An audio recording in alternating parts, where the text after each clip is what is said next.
Hello guys, welcome back my channel भारतीय बाजार। आज IRM एनर्जी लिमिटेड आईपीओ की लिस्टिंग थी। लिस्टिंग इसकी बहुत ही बुरा हुआ।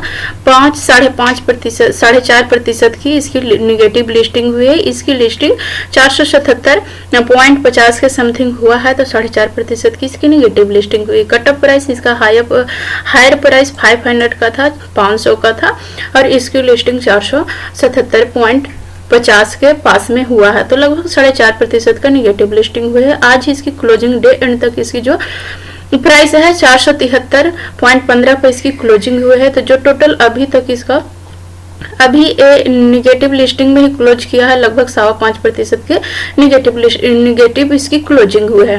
तो यहाँ पे इसका लो भी देखेंगे तो 50 तक लो लगा चुका है, 450 तक लो लगा चुका है। तो पर शेयर इसने 50 रुपए का भी आज लॉस दिखाया। 29 शेयर का लॉट था, तो यानी कि एक लॉट में 29 शेयर थे, तो पर शेयर इसमें लगभग 50 रुपए का लॉस हुआ है। तो इसमें अगर हम लोग 50 से गुना करें तो इसमें जो लॉस निकल के आती है पर लॉट 1450 रुपए का लॉस हुआ है। जबकि हम लोग का एक्सपेक्टेशन था कि इसमें बहुत ज्यादा प्रॉफिट ना मिले, लेकिन 2500 से 3500 के आसपास में प्रॉफिट मिलेगा। लेकिन इसकी जो आज का इसकी जो लो है उसके हिसाब से 1450 रुपए पर लॉट इसमें लॉस हुआ है। अभी इसका जो टोटल लॉस हो रहा होगा क्लोजिंग तक, जितने लोगों ने वेट किया होगा उसका जो लॉस हो रहा होगा, अभी ये 27 रुपए पर लॉस पर चल रही है। तो हम लोग 29 से मल्टीप्लाई करेंगे 27 में, तो इसकी जो टोटल अभी क्लोजिंग डे एंड तक, क्लोजिंग समय तक इसमें 783 रुपए की लॉस हो रही है। तो ये निवेशकों के लिए बड़ी निगेटिव पॉइंट हो गई। इसमें एक कंपनी अच्छी थी, इसकी फाइनेंशियल रिपोर्ट भी बहुत ही अच्छे थे, वो प्रॉफिटेबल कंपनी थी। और इसकी जीएमपी भी आज देखें ओपनिंग सेशन के पहले 3.56% का मुनाफा दे रहा था। 18 रुपए इसकी जीएमपी चल रही थी, 523 पर ट्रेड कर रहा था, लेकिन इसकी निगेटिव लिस्टिंग हो गई। और इसमें अगर जितना जीएमपी था उतना को होता भी तो भी हम लोग को एक अच्छा प्रॉफिट देखने के लिए मिलता। कॉस्ट टू कॉस्ट में हम लोगों की लिस्टिंग हो सकती थी, लेकिन 4.5% का निगेटिव लिस्टिंग हुआ, बहुत बड़ा इसने लॉस दिया। और इसका जो लो लगा है पर शेयर 50 रुपए का लॉस भी दिखा चुका है, पर लॉट 1450 रुपए का भी लॉस दिखा चुका है। तो ये बड़ी निगेटिव पॉइंट हो गई निवेशकों के लिए। एक कंपनी ठीक ठाक थी, इसका काम काज भी ठीक था, लेकिन इसका एक ही निगेटिव पॉइंट था कि इसका बिजनेस पूरे ऑल इंडिया में फैला हुआ नहीं था, 2-4 राज्य में ही इसकी बिजनेस था। तो यही पॉइंट था निवेशकों के लिए बड़ी निगेटिव पॉइंट, लेकिन और कोई भी निगेटिव पॉइंट नहीं थी।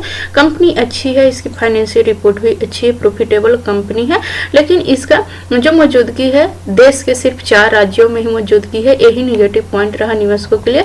तो अभी निवेशकों का मन में सवाल होगा, क्योंकि यहाँ पर बहुत सारे लोग वेट कर रहे होंगे, इसमें यहाँ पर पोजीशन निकाल नहीं पाए होंगे, क्योंकि इतनी बड़ी लॉस अभी निकाल पाना थोड़ा सा मुश्किल हो रहा होगा। तो अभी लोगों के मन में सवाल होगा कि कहाँ पे हमें स्टॉप लॉस रखना चाहिए।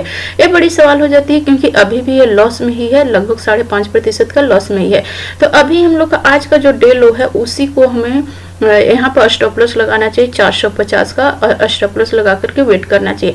अगर 400 का स्टॉप लॉस जाती है तो हम लोग यहाँ अपना पोजीशन कट कर देंगे, क्योंकि पता नहीं इसमें और कितनी निगेटिव हो सकती है। यहाँ से एक पर शेयर 50 रुपए का लॉस देना, यानी कि 10% का लॉस देना, ये बहुत बड़ी बात हो जाती है। तो हम लोग 10% के लॉस पे यहाँ पर अपना स्टॉप लॉस लगा करके वेट करेंगे। अगर ये कटता है तो हम लोग आउट हो जाएंगे। बेहतर है हम लोग 10% का लॉस दे, यानी कि 1450 रुपए पर लॉट यहाँ पर लॉस दे करके आउट हो जाए। अगर यहाँ पर नहीं आउट हुए तो फिर पता नहीं और कितना नीचे जाएगा। एवरेजिंग करने का कोई फायदा नहीं है, इसलिए हम लोग स्ट्रिक्टली 450 पर स्टॉप लॉस डाल करके इसको वेट करें। अगर ये हमारे फेवर में आ गई, हमारे प्रॉफिट में आ गई तो बेहतर है, नहीं तो हम लोग यहाँ पर लॉट 1450 रुपए का लॉस कवर करेंगे।